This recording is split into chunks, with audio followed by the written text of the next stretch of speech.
entrepreneurs, small business owners, professionals who seek excellence, bringing the business classroom to you. It's the Business Builders Show. Here's Marty Wolff. We still got a long way to go. Hi, Marty Wolff, the Business Builders Show. I am in Boston, Massachusetts. I am at the C-Suite Conference, which is hosted primarily by Jeffrey Hazlett, and having a great time. With me is right now, we just heard a great presentation from Jay Samit. Jay, welcome. Thank you. Fun to be here. It's great that you're part of the Business Builders Show. I'm thrilled that I met you last night. We have a lot to talk about. Again, our show is for entrepreneurs, small business owners, and professionals who seek excellence. So I'm a serial entrepreneur who has built dozens of companies. I've raised over $800 million for startups. Many of the companies that I've started or were in the beginning have become billion-dollar things that people use every day, like eBay and LinkedIn and Uvu.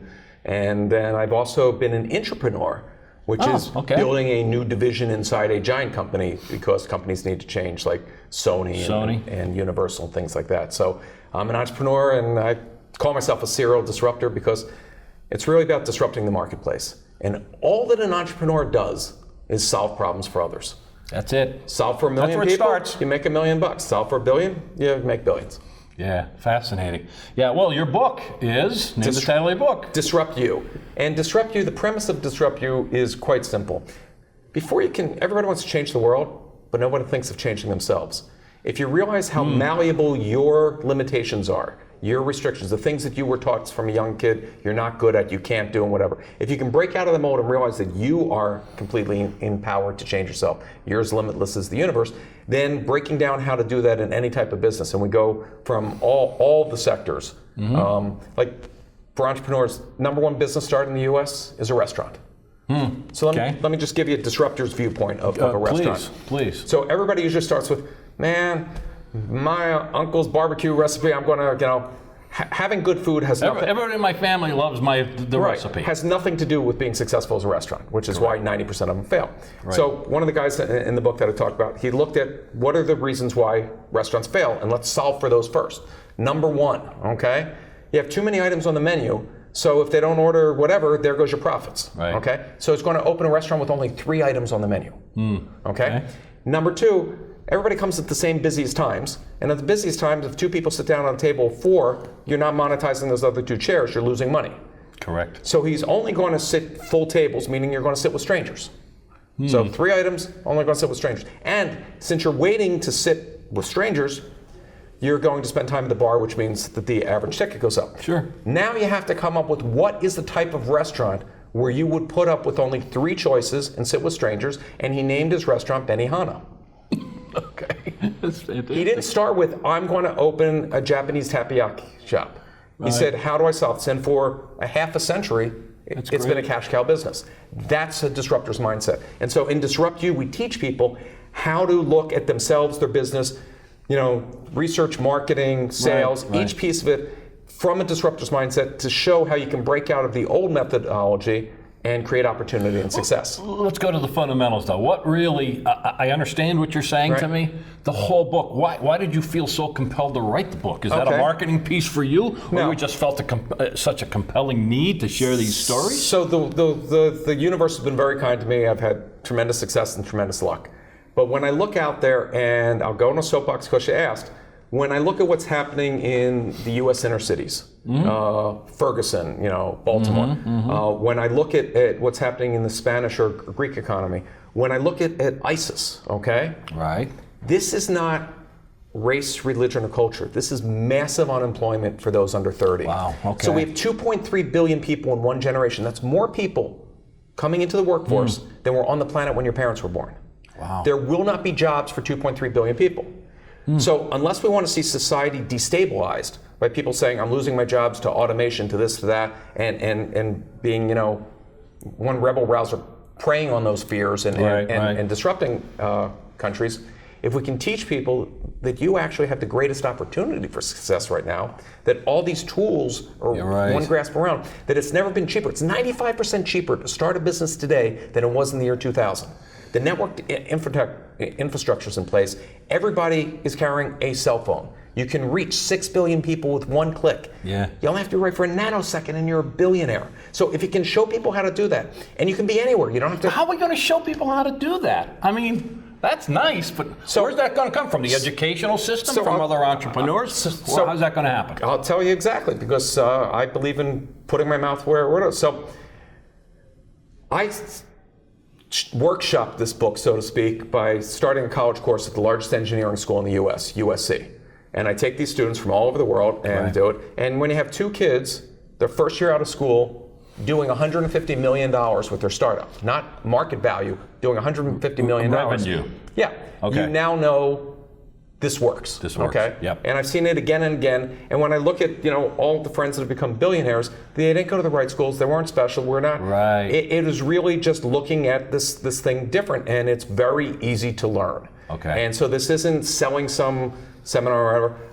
I like entrepreneurs because entrepreneurs solve problems, and I want more people making my life easier. Right. So this is a win-win. So I've dedicated, I'm still a public company CEO, but I've dedicated this stage of my life to really trying to teach people to have success. Well, let's start by saying the title of your book is Disrupt You. Disrupt You. And our guest is Jay Samit, S-A-M-I-T. And you can follow me on Twitter.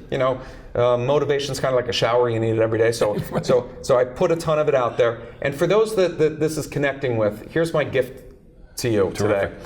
There's a companion workbook to Disrupt You. It's 40 pages, and it gives you exercises to really challenge your thinking and get your notes and really transform your business and yourself. And I will send that to anyone watching or listening for free. All you have to do is either reach out to me on Twitter or Facebook or email me, or just go to my website, jsamit.com, and click, and I'll send it to you. And workbook, the way to describe workbook, it. just put workbook in the title, and that'll help launch your journey. The rest is up to you. Excellent.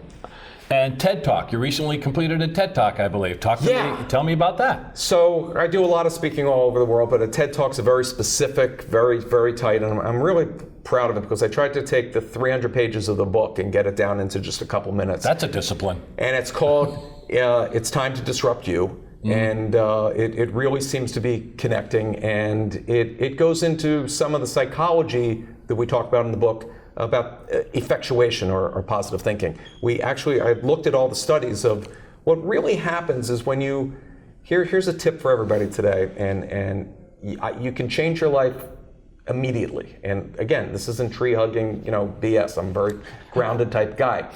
You only have to do 2 things each day to have a completely different attitude. And the affirmations I start with each day are: 1, today can be better than yesterday. Okay. And I have the power to make it so. And by just starting with that mindset, you're open. We all know that person that's in the funk. You never hear a positive idea from a person in a negative state. No. They shut down emotionally. Well, yeah, and they you shut talk down about mentally. you're talking about actually chemicals in the brain. Yeah. So what happens when you have positive thinking? It's the same as when people are on drugs. Drugs don't change people. Drugs actually release dopamine. So when you have a positive attitude, dopamine lights up your neurotransmitters like lights on a Christmas tree, and suddenly. And here's what the studies have shown: it raises IQ, it increases creativity, okay, and actually closes more sales. So success doesn't make you happy. Being happy creates success. Yeah. And that's what's in the TED Talk. So check it out. It's on YouTube. Can't wait to see it. Can't wait to watch that. Can't wait to get a hold of the book. You talk about 3D printing. That's near and dear to my heart. Okay. I have clients that are manufacturers and been following this 3D printing. Kind of came on the scene a few years ago, I'll call it died off for a while. Well, no, it looked like a hobby thing, just like PCs did when I was playing with them. Well, it's not a hobby anymore. Remember when IBM said maybe there'd be 100,000 PCs? Yeah. So Talk to me about 3D printing. We grew up in a century of mass manufacturing and mass supply chain and Henry Ford and the assembly line and what innovative thing that was to give everybody the same thing. Right. We now have the tools to give everybody what they actually need or want. Mm-hmm. And so an example that I just talked about, so I'll repeat. If your child was born missing a limb, they wouldn't get a prosthetic till they grew because each year they changed so much. So that child couldn't play catch with their friends, would be ostracized, would be left out. It would affect their personality and the entire trajectory of their course. Will have a lasting effect. And most likely the world will never get to see the gifts and visions that were inside that child's mind. But with 3D printing, for very, very cheap, you can make a custom prosthetic. With 3D printing, you can also go and do licenses. So somebody in LA just set up a 3D printer for exactly this, prosthetics for kids, and they got a license from Disney. So if you like Marvel, you can have an Iron Man hand. If you like the princess in Frozen, you can have a Frozen hand. You can have a Star Wars hand. Now the kid goes from being less than to being cool in the center.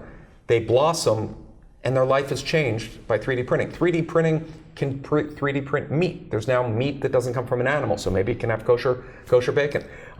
There are 3D printed at UCSD organs, kidneys. Somebody just got a nose transplant where the whole nose and the skin was actually 3D printed. One of my fellow professors at USC made a large gantry and cement truck 3D printer for after tsunamis or hurricanes or earthquakes. You put no skilled people out there, just people pouring concrete into the machine, and it'll build 3-story housing. Wow. So amazing things. It's amazing. Only limited by people's creativity. And for the entrepreneurs out there, here's what's missing in the market. Like if I could launch 50 businesses, so somebody will have a 3D printer that does metal, and somebody will have one that does plastic and wood and all these different things. But nobody's built the eBay, the community, where you can go and get all the pieces together. Yeah. Where, I just made this cool model, and so I took my kid to the movie, now I can print Lego. So an eBay for 3D printing. Yeah, so you can either put up your things for free, or you can sell them or whatever, and be a clearinghouse, because everybody doesn't need to own the means of production. Let's cut out that part of the tape. I want to start that business. No, I'm just kidding. That's a phenomenal idea. Oh yeah. That only limited by creativity. Right, and there'll be subgenres of it for different skills. People are 3D printing medicines for the battlefield. Yeah. So it's really, one of I talk about the 10 most disruptive trends of the next 10 years.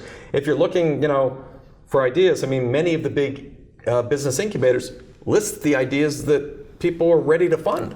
Okay. They're just waiting for somebody to raise their hand and say, I want to do it. You only need 2 things to be successful in life: insight and drive. Insight and drive. Everything else can be hired. Everything else can be hired. Steve Jobs, biggest technology company of all time, $600 billion market cap. He's not an engineer. He never wrote a line of code. Right.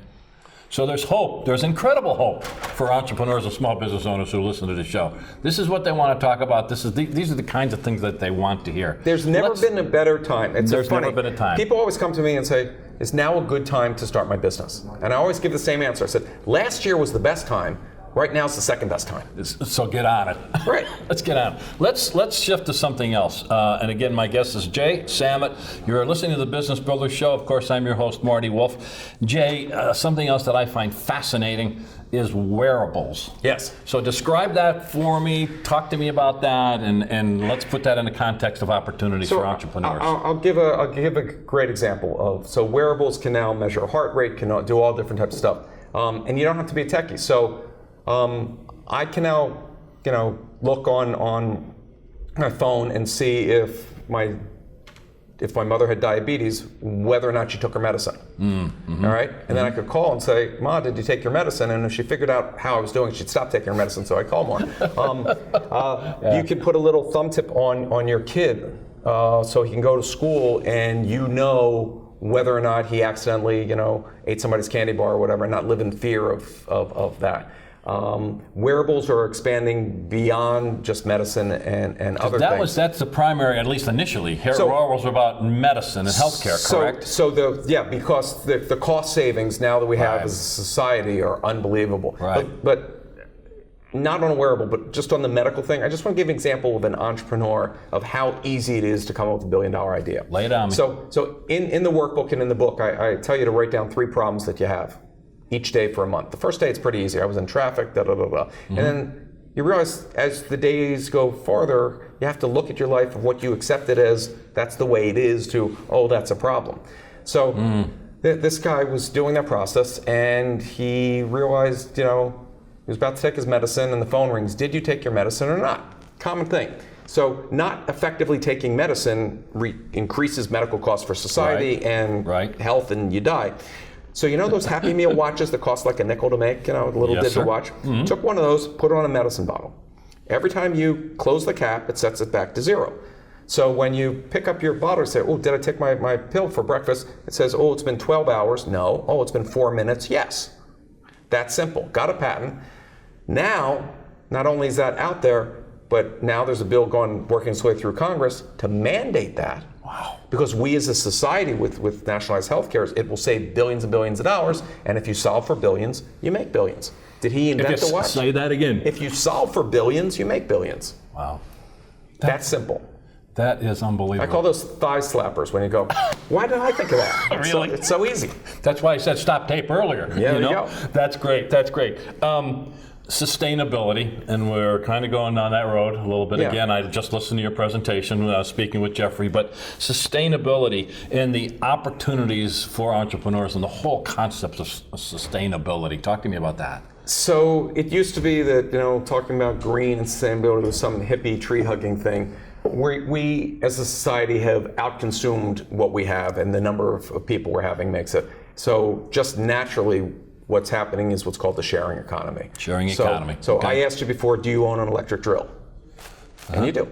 Yes. Everybody does. And yet, in your lifetime, you'll drill for less than 18 minutes. It makes no sense to own it. If somebody could deliver it in the morning, you assemble your IKEA thing and take it back, then you wouldn't have to schlep it, store it, move it, and then all these things. Well, your car spends most of its time parked, and today's millennials don't want to own cars. That's the biggest issue. Right. They realize an Uber or a system makes more sense. So we're getting into sharing, but that gives the opportunity for entrepreneurs to come up with a local sharing business. It could be lawnmowers, it could be anything, any device. 3D printing, one person owns it and everybody can use it. Right.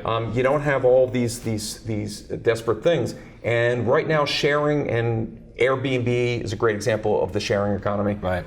It's a $20 billion domestic business today in the U.S. Domestic. Wow. So huge opportunity. And so think of it when you're launching your business, solo-mo. Social, that's how you're going to reach out to people. That's how you're going to get feedback. If you're not in social media, you're not in business. Follow me on Twitter and you'll see what's going on, @JSamit. See, I worked in a plug. I want you to work in the plugs. That's why you're here. Started local. Many entrepreneurs always ask me, and I've raised, again, hundreds of millions of dollars for startups. How do these people that haven't made a dime get another 100 million, 200 million? This seems insane to most people. And I have many friends that are multimillionaires that have never made a profit. Okay? What it is if you can prove it locally, then you can go to venture capital, private equity, crowdfunding, and say, if I had this much money, I could do it nationally. If I had this much, I could do statewide. And you can grow it. I mean, remember, Facebook started local. He proved it on one campus. Then he proved it on the Ivy League. Then he proved it with college kids. Then he went global. Start it local, prove it, keep going. So social, local, and mobile. You are one click away, folks, from 6 billion people. You only have to be right for a nanosecond to become a billionaire. That's how it's done. Yeah, and the whole concept of failing and failing your way to success, whatever the different phrases are, and you addressed that also. Yeah. So fear of failure is the most fiendish thief on earth. It robs you of success, but it robs the world of your creations. Most people give up on themselves before they're even in the game. Okay? You will make mistakes, but there's a difference between failing and failure. Failing is figuring out what doesn't work. Failure is throwing in the towel and just saying, I give up. Yeah, I give up. Yeah. Virtually every startup I've been involved in or been on the board of, there were moments when the end was near, we're going to pull the plug. I mean, every business I could go through, some of the biggest things. I mean, the Google guys wanted to sell for $800,000 and their buyer canceled at the last minute. Okay? Wow. Wow is right. So you never know how close you are to success if you give up. Yeah. So just pause for a second, because with all your background that I've just met you, but with all your background, technology, finance, leadership in big companies, what's really impacted me is your insights of the personal side of this. Your insights of the human side of this. What else is there, I guess? We're all people. I mean, we're all people. It's so simple in that sense. Many of us think that, like, when I'm at this level, I have to behave this way, or the world works that way, or da da da. Connect with people one-on-one is the easiest thing to do. Yeah. And we all want the same thing. Every one of your employees wants to feel that what they do matters. I mean, they're trading a day of their life, a day they'll never get back. Make it matter. Make it matter. That's great. And for those that are on the cusp of becoming an entrepreneur watching this that don't, I'll leave you with one question that will haunt you, which is, are you living life or just paying bills until you die? The purpose of life is to really live a life of purpose. So figure out what you want to do, what impact you want to have on the world, and maybe you won't make it to the top. No, but you could make a difference. But you will so much enjoy every moment on the journey and the people you get to meet. I mean, I've gone out with the wackiest ideas that now everybody's, well, that's common sense. Da, da, da, da. I mean, when I sold my first company, I wanted to give back. I was young, I didn't know anything. And I started writing about, this was in the 90s, if we could get a computer in every classroom, we could have equal access to knowledge, unlike the Brown versus School of Education, separate but equal, and different classes of people. So the poorest school, that child, if they were motivated, could have access to the same information as the richest kid. And one day I'm just sitting in my little company. I mean, I've got 20 odd employees in middle nowhere. And my assistant goes, the president's on the phone. I'm like, the president of what? The who's on the phone? The president. The president's on the phone. And on the phone is somebody doing a really bad Arkansas accent. And so I'm making the most powerful man in the world, Bill Clinton, President of the United States, prove to me that he's President of the United States, and calling little old me, because why would the president be calling me? And I get invited to the White House. Make a long version of the story short. 18 months later, every classroom in the United States had an internet connection, because there was no Wi-Fi back then. It was wired and had a computer without $1 of taxpayer money. That's the power of big ideas. Big ideas attract big thinkers, big doers, and final punchline of that story. So we have the day where the president's doing with the vice president coming out to school and pulling Cat 5 wire and the photo thing and everything. And the White House photographer's taking pictures. And about a month later, I get this signed photo with me, the president, and this other guy. And it's signed to me to have on my wall. And I'm like, why couldn't I have a two-shot, right? This was all about you at that moment, right? This was my moment, right? I don't blame you. And I have it on my wall, and there was a guy who, had just left Nobel or something, was networking and volunteering. He was doing a good guy. I mean, a nice guy and everything. And that picture's on my wall for years. And one day somebody walks into my office, goes, "Oh, you're friends with Eric Schmidt?" Chairman of Google. So there was no Google back then. So it just shows you the people that you meet when you put it out there. As you're going along. And that's fantastic. And writing Disrupt You has let me meet so many people and hear from people in over 100 countries. I mean, it's now in 6 languages. I didn't expect this, but there's a need in society to change how we think about starting businesses as entrepreneurs. I want to help people speed their road to success. Success isn't guaranteed, but it's a lot more fun than not trying. But leave the driveway. I've been speaking with Jay Samit, and Jay, his book is Disrupt You. Yep. There's a whole lot more story to Jay, but you can follow him on Twitter, you can get his book, and then you have an offer. Let's repeat the offer to our audience. So if this appeals to anybody and want to start the process of disrupting, I have a 40-page workbook. Go to jaysamit.com, JAYSAMIT, or if there's a link around this below, and I will send it to you for free, and hopefully it helps. And if I just want to leave you with the thought, when you talk to senior citizens, when you talk to old people, invariably, they have more regrets for the things that they didn't try than the things that they tried and failed at. So live a life regret-free. Try to make a difference. Jay Samit has been with me. You've been listening to the Business Builder Show. I'm your host, Marty Wolff. Thanks so much for listening. Jay, pleasure.